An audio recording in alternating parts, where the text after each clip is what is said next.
Jadi kan memang pada prinsipnya agama itu kan hadir ke muka bumi ini kan mengambil peran ya yang mengubah tata laku manusia dan tidak baik menjadi baik. Agama berperan menjadi pedoman kan, di dalam kehidupan manusia. Jadi apapun agama dari setiap pribadi itu tentu di dalam ajaran mereka itu memiliki dalil, memiliki berbagai macam bentuk ajaran yang mengarahkan, mengajarkan manusia itu untuk menjadi lebih baik. Dan yang paling penting juga adalah mampu mendekatkan diri kepada Tuhan. Karena agama mengajarkan berbagai macam metode, cara manusia itu dekat dengan Tuhannya, cara berbakti kepada Tuhannya. Dengan demikian menjadikan setiap pribadi manusia itu pribadi-pribadi yang mulia, pribadi-pribadi yang berkarakter Tuhan, karena selalu dapat dekat dengan Tuhan atau menghadirkan Tuhan di dalam setiap perilakunya, tindakan, bahkan di dalam dirinya sendiri. Kalau di Hindu itu memang selama ini yang terjadi berkaitan tentang pernikahan beda agama itu kan tidak bisa dihindari ya, dan fenomena itu sampai hari ini pun terjadi. Memang pada prinsipnya negara memberikan ketentuan bahwa tidak ada boleh perbedaan beda agama kan gitu. Jadi pernikahan itu tidak akan pernah terjadi kalau perbedaan agama, harus agama. Artinya apa? Bahwa ketika dia berbeda agama, jadi harus agama dulu, dijadikan satu agama dulu ya, baru dia boleh melangsungkan pernikahan. Nah, pengalaman kami selama ini ketika ada anak-anak, adik-adik kami yang berbeda agama, tentu ada ritualnya. Ya, jadi ritualnya dalam bentuk seperti ini. Misalkan ada saudara kita atau siapa saja yang berbeda pindah agama ikut suaminya. Jadi memang di dalam konsep ajaran kami, terutama di Hindu Bali itu, jadi seseorang atau anak tersebut hendaknya dia matur piuning namanya. Matur piuning ya memohon restu kepada leluhurnya. Kepada leluhurnya di masing-masing rumah itu kan ada sanggah. Ya. Sanggah atau tempat suci keluarga namanya. Di sanalah mereka yang mungkin ada bisa pemangku itu pemimpin umat ya dalam ajaran Hindu atau dalam umat Hindu namanya pemangku, yang mungkin adik bisa lihat yang sering pakai baju putih ya.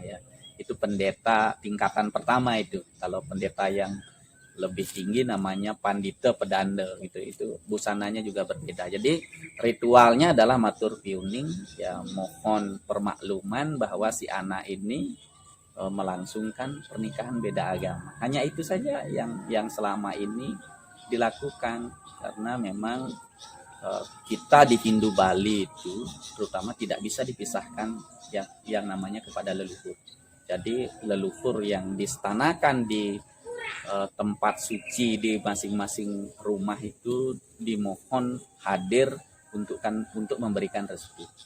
Di samping juga kan orang tua yang masih hidup tentu juga harus memberikan restu, walaupun barangkali kalau boleh saya katakan berat, tidak ada orang tua yang ikhlas tentu mengharapkan anaknya harus berbeda keyakinan, karena itu adalah hal yang sangat prinsip sekali ya, seperti itu.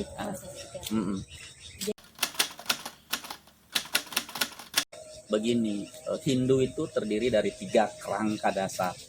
Ada yang namanya tatwa, itu menyangkut masalah pemahaman keyakinan. Ada yang namanya tata susila, ajaran mengenai tingkah laku yang baik mulia, itu semua ada. Kemudian ada upacara. Jadi upacara agama itu adalah implementasi ajaran Hindu. Di dalam Hindu itu ada 5 jenis upacara yang dikenal dengan pancayadnya. Ada dewayadnya, persembahan kepada dewa atau Tuhan. Ada pitrayadnya kepada leluhur seperti upacara ngaben itu. Kemudian ada manusayadnya, upacara pernikahan, upacara bayi lahirnya tujuannya untuk keselamatan manusia. Kemudian ada yang namanya resiyadnya, upacara kepada orang suci. Ya, jadi kepada orang suci, misalkan ada seseorang yang dari masyarakat biasa beralih menjadi seorang pemangku, orang suci atau pandita dalam tingkatan orang suci yang lebih tinggi. Kemudian yang terakhir ada yang namanya buta yajna. Jadi buta yajna ini adalah salah satu jenis upacara untuk keselamatan semesta.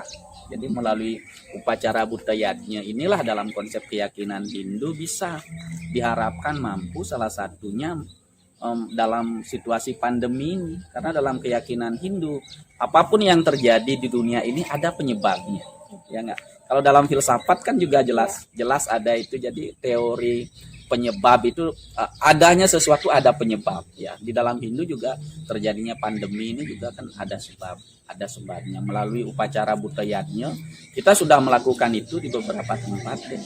Bahkan kalau di Bali ada skup upacara yang lebih besar, harapnya ada keseimbangan di dalam semesta ini, termasuk virus ini yang mengganggu kehidupan manusia ini di somia itu maksudnya dinetralisir karena kekuatan melalui buta yajna inilah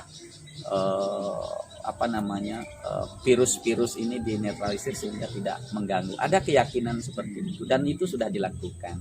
Mengenai berpengaruh apa tidak, ya tentu kita tidak berani juga mengatakan sangat berpengaruh, tetapi ini kembali kepada keyakinan, ya, intinya kepada keyakinan. Konsep idealis atau konsep ideal, ya kalau boleh saya katakan, sekarang kan ada wacana tentang gerakan moderasi beragama, lagi marak-maraknya, dan ini menjadi sebuah program ya di Kementerian Agama. Jadi kalau bagi saya ini sesuatu gerakan yang sangat penting di tengah kondisi negara kita seperti ini, ya. Kalau kita pahami bersama kan moderasi itu adalah gerakan beragama moderat, ya. Gerakan atau cara-cara bukan agamanya, ya, bukan keyakinannya, tetapi cara beragamanya yang dimoderatkan. Karena konsep moderat itu kan baik, ada di tengah-tengah, tidak terlalu berlebihan, begitu. Kalau kami memandang itu, dan memang ajaran Hindu sesungguhnya sudah ada ajaran-ajaran moderat itu. Kita memiliki ajaran-ajaran yang tidak berat sebelah, ajaran-ajaran yang sangat universal sekali. Kita memiliki ajaran Tatwamasi. Tatwamasi itu tat itu, tuam engkau, asi adalah. Itu adalah engkau. Itu adalah engkau, engkau adalah itu. Jadi kau dan aku adalah sama. Tidak ada perbedaan seperti adik dan saya. Walaupun kita berbeda keyakinan, tetapi konsep ini, ajaran ini mengajarkan adik dan saya sama. Ada spirit yang memberikan kehidupan yang sama bersumber dari Tuhan. Makanya ketika saya menyakiti adik, sesungguhnya saya menyakiti diri sendiri. Demikian juga kepada orang lain. Kita memiliki juga ajaran karma pala. Jadi keyakinan kepada karma pala, setiap yang dilakukan atau perbuatan yang dilakukan itu ada hasilnya, ada pahalanya. Kalau kita melakukan perbuatan jahat akan kita buruk yang kita terima. Cuma masalah yang membedakan tentang keyakinan karma pala ini pasti, tetapi waktu yang membedakan. Dia pasti akan datang. Jadi apapun perbuatan yang kita lakukan, baik buruk, itu akan berdampak kepada diri kita. Makanya sedapat mungkin kita melakukan hal-hal yang baik. Di samping itu kita mengenal di Hindu ada konsep ahimsa. Ya, tidak menyakiti, tidak membunuh. Kan mungkin pernah mendengar tokoh Mahatma Gandhi di India. Jadi beliau yang mempopulerkan gerakan ahimsa itu. Ahimsa itu tidak menyakiti dan tidak membunuh. Jadi sesungguhnya menyakiti orang lain, menyakiti diri kita sendiri. Untuknya dalam hidup ini kita tidak boleh menyakiti. Baik melalui menyakiti dalam bentuk pikiran, ya, berniat misalkan, dalam bentuk kata-kata, terlebih dalam bentuk tindakan. Itu tidak dibenarkan menurut ajaran Hindu. Jadi kembali, bagaimana posisi ideal beragama dalam Hindu adalah mari lakukan kewajiban beragama tidak berlebihan, cara-cara beragama berlebihan, beragama yang tentunya mampu membuat diri kita ada perubahan di dalam diri, tidak dalam bentuk casing aja kita beragama, tetapi beragama ini betul-betul mampu menghadirkan satu, kualitas diri kita menjadi baik dalam hidup ini. Jadi semakin baik kita memandang orang, tidak pernah memandang dia jelek, selalu berpikir positif.